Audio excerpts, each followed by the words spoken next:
শয়তান আপনাকে মিথ্যা ভয় দেখাবে, ধোঁকা দেখাবে।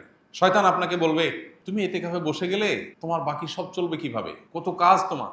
আহা, এর চেয়ে বড় মিথ্যা কথা আল্লাহর জমিন আর কিচ্ছু নেই। পৃথিবীতে কারোর জন্য কোনো কিচ্ছু থেমে থাকে না, থাকবে না। একসময় যাকে মনে হতো এর কোনো বিকল্প নাই, তার বহু বিকল্প দেখা গেছে, তার চেয়ে বেটার বিকল্প দেখা গেছে। গেছে না, যায়নি? আপনি মনে করছেন আপনার প্রতিষ্ঠানের জন্য, ব্যবসার জন্য, ফ্যামিলির জন্য আপনি নির্বিকল্প। আপনার মতো হাজার লক্ষ বিকল্প আল্লাহ প্রস্তুত করে দিতে পারেন।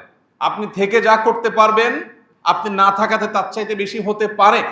এটা আমাদের চোখের সামনে অহরহ অগণিতবার হচ্ছে, আমরা দেখতে পাচ্ছি। কিন্তু মানুষ বড়ই অকৃতজ্ঞ। আল্লাহ তাআলা বলেছেন এই জন্য যে ইন্নাল ইনসানা লাকাফুর। মানুষ বড়ই অকৃতজ্ঞ। মানুষ চোখের সামনে দেখে, জানে, শুনে, বুঝে, কিন্তু সে নিজের মধ্যে সেটাকে ধারণ করে না, গ্রহণ করে না। চোখের সামনে আমরা দেখেছি বহু সন্তানের বাপ আছে, কিন্তু সন্তানের ভাগ্যে ভাত জোটেনি বা অমানুষ হয়ে গেছে। আবার বহু সন্তানের বাপ নাই, মারা গেছেন, কিন্তু সে সন্তান মানুষের মতো মানুষ হয়েছে। আছে না নজির? বহু ব্যবসা মালিক একেবারে চোখের সামনে থেকে টেক কেয়ার করে নিজে হাতে যত্ন করে গড়ে তোলার চেষ্টা করেছেন, কিন্তু দেউলিয়া হয়ে গেছেন, টিকেতে পারেন নাই। আছে না? আবার বহু মালিক অত টেক কেয়ার করেন নাই, কিন্তু ব্যবসা আল্লাহ তাআলা দিন দিন বরকত দিয়ে অনেক দূর নিয়ে গেছেন। আছে না?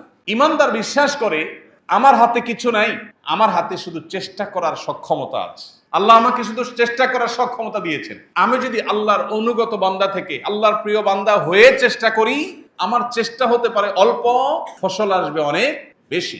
আর আল্লাহর অনুগত না হয়ে যদি আমি চেষ্টা করি, তাহলে সেক্ষেত্রে বাহ্যিক দৃষ্টিকোণ থেকে খোলা চোখে মনে হতে পারে অনেক কিছু অর্জন করেছি, আসলে ভেতরে ফাঁপা এবং ভেতরে কিচ্ছু থাকবে না, অন্তঃসার শূন্য। সে অর্জন কোনো মানে বহন করবে না।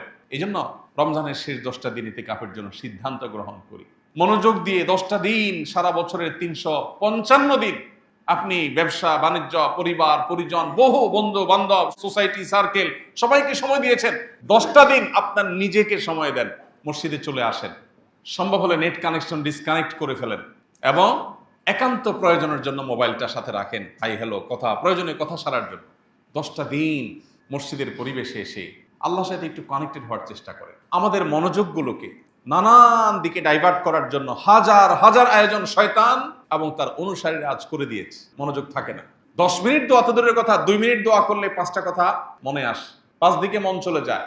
আপনার কাছে কে যদি ভিক্ষা চায়, আপনারা বললো ভাই ভিক্ষা দেন, এটা বলে মোবাইলটা বের করে সে মনে করেন মোবাইল টিপতেছে। কি বলেন? আপনি কি তাকে ভিক্ষা দিতে মন চাইবে? মেজাজটা খারাপ হবে না? আপনি একটা সৃষ্টি মানুষ, আপনার কাছে যখন চাওয়ার সময় সে অন্যমনস্ক হয়েছে, এটা যদি আপনার মনের কষ্টের কারণ হয়, তাহলে আহকামুল হাকিমিন আল্লাহ রাব্বুল আলামিনের দরবারে যখন আপনি দোয়া করছেন, যখন আপনি সেজদা দিচ্ছেন, যখন আপনি নামাজ পড়ছেন, ওই সময় আপনার মনে 30টা কথা মনে আসছে। আপনি অন্য জগতে বিচরণ করছেন, আপনি অন্য জগতে প্রবেশ করে গেছেন। একদিকে বলতেছেন সুবহান রাব্বিয়াল আলা, অপরদিকে আপনার মনে আছে অন্য জিনিস। একদিকে বলছেন আল্লাহ আপনি আমাকে মাফ করে দেন, আপনার মনে আসছে অন্য বিষয়।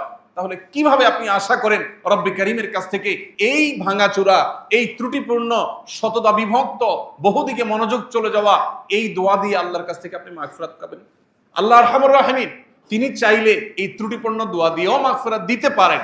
তিনি চাইলে কেউ চাওয়া ছাড়াও তাকে মাফ করে দিতে পারেন, সেটা ভিন্ন বিষয়। কিন্তু দোয়ার তো একটা আদব আছে, দোয়ার তো একটা শিষ্টাচার আছে। এই যে মনোযোগ, এই মনোযোগ আজ সোনার হরিণ হয়ে গেছে। মনে রাখবেন, শত শত হাজার হাজার লক্ষ লক্ষ কোটি টাকা আল্লাহর রাস্তায় দান করা, এটা আজকাল এত কঠিন বিষয় না। যত কঠিন বিষয় আল্লাহ রাব্বুল আলামিনকে পরিপূর্ণ মনোযোগের সাথে একটু স্মরণ করা। মাত্র 2 রাকাত নামাজ পড়ার চ্যালেঞ্জ দেন, যে 2 রাকাত নামাজ পড়বো, একটি বারের জন্য আল্লাহ ছাড়া, আখিরাত ছাড়া অন্য কোনো কিছু মাথায় আসবে না। চ্যালেঞ্জ গ্রহণ করেন, দেখেন পারেন কিনা। Not easy. 10-20 লাখ 50 লাখ টাকা দিয়ে দিতে পারে, কারোর কাছে পয়সা আছে। গরিব যার কাছে, তার কাছে যা আছে সবই দিয়ে দিতে পারে। মনে সে উৎসাহ আসছে, জোশ আসছে, দিয়ে দিছে। এটা যতটা সহজ, পরিপূর্ণ মনোযোগের সাথে আল্লাহর ইবাদত এত সহজ না। মনে রাখবেন, শয়তান যে জিনিসটাকে যত কঠিন করে ফেলে, বুঝতে হবে ওই জিনিসটা তত ইম্পর্টেন্ট, তত গুরুত্বপূর্ণ। আমাদের ইবাদতের মনোযোগ নিয়ে ফেলছে।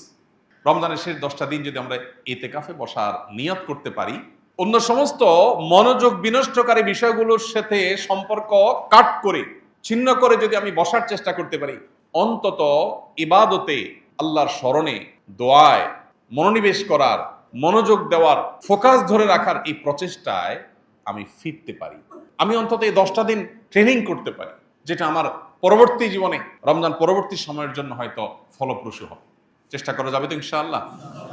ভাইরা আমার, দুনিয়ার অনেক স্বাদ তো আমরা আস্বাদন করি। আল্লাহর কাছে রোনাজারির, কান্নাকাটির, চোখের পানি ফেলার, দোয়া করার এক অভূতপূর্ণ স্বাদ আছে। আপনার পরম প্রিয় আপনজনের সাথে কথা বলার, আড্ডা দেওয়ার একটা মজা আছে, জানি। কিন্তু আপনি কি জানেন, আপনার রব সৃষ্টিকর্তার সাথে আড্ডা দেওয়ার, রবের সাথে মোনাজাত করার, মোনাজাত মানে দুই হাত তোলা না, শুধু দুই হাত তুলবেন, দুই হাত তুলে আল্লাহর কাছে বলবেন, চাইবেন, ইফতারের আগে সব পশা রেডি আস, 10 মিনিট আগে, 5 মিনিট আগে বলবেন, যা যে অবস্থা আছে এইভাবে থাক, আজকে শরবত একটা হয় না, হবে না, চলে আসো। সবাইকে নিয়ে আল্লাহর কাছে দুহাত তুলে দোয়া করেন, ভোর রাতে তাহাজ্জুদে দোয়া করেন, নামাজের পরে দোয়া করে, যখন সুবিধা আসবে তখন আল্লাহর কাছে একটু চান। আল্লাহকে ডেকে ডেকে আপনি এক একটা গুনাহের কথা স্মরণ করে আল্লাহর কাছে মাপ চান। পৃথিবীর কোনো মানুষের কাছে কোনো অপরাধ স্বীকার করলে আপনার কখনো ভালো লাগবে না, আপনার অস্বস্তি লাগবে। একটি মাত্র জায়গা আছে, যে জায়গায় আপনি অপরাধের কথা স্বীকার করলেও আপনার ভালো লাগায় কাজ করবে, সেটা হলো আল্লাহর সাথে কথা বলা। আল্লাহকে যদি বলেন চোখের পানি ফেলে, আল্লাহ কত গুনাহ করেছি, তুমি যদি মাফ না করো, আমার যদি জাহান্নামে যেতে হয়, তাহলে এটা আমার জন্য হবে ভয়াবহ পরিণাম, আল্লাহ তুমি আমাকে মাফ করে দাও। আপনি দেখবেন আপনার জীবনের সবচেয়ে উপভোগ্য সময় সেটা পার করবেন যে সময়টুকুন পূর্ণ মনোযোগের সাথে আল্লাহর সাথে কথা বলতে পেরেছে। এই জন্য রমজানে আল্লাহর সাথে কথা বলার চেষ্টা করবো তো ইনশাআল্লাহ। বিশেষ করে দুটি সময়, দিন রাত 24 ঘন্টার যখনই সুযোগ পাবো তখন তো করবোই।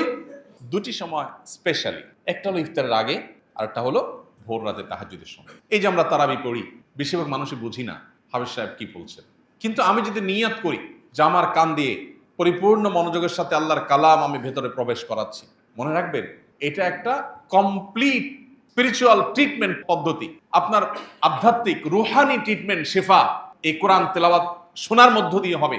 আপনার কাজ হলো শুধু পরিপূর্ণ মনোযোগের সাথে শোনা।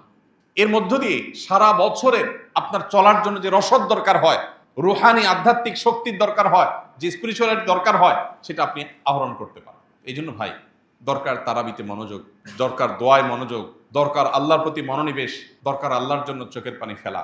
আমরা কেউ এমন আছি যে এটাই হলো আমার জীবনের শেষ রমজানের সুযোগ। মনে রাখবেন, এই সুযোগটাকে হাতছাড়া করার মতো দুর্ভাগ্য, এর চাইতে হতভাগ্য, এর চেয়ে বড় আমাদের জন্য অভাগা হওয়ার আর কোনো বিষয় হতে পারে না। এজন্য রমজানের অবশিষ্ট সময়গুলোকে আসুন পরিপূর্ণভাবে কাজে লাগায়। আল্লাহ আমাদের সবাইকে তৌফিক দান করুন।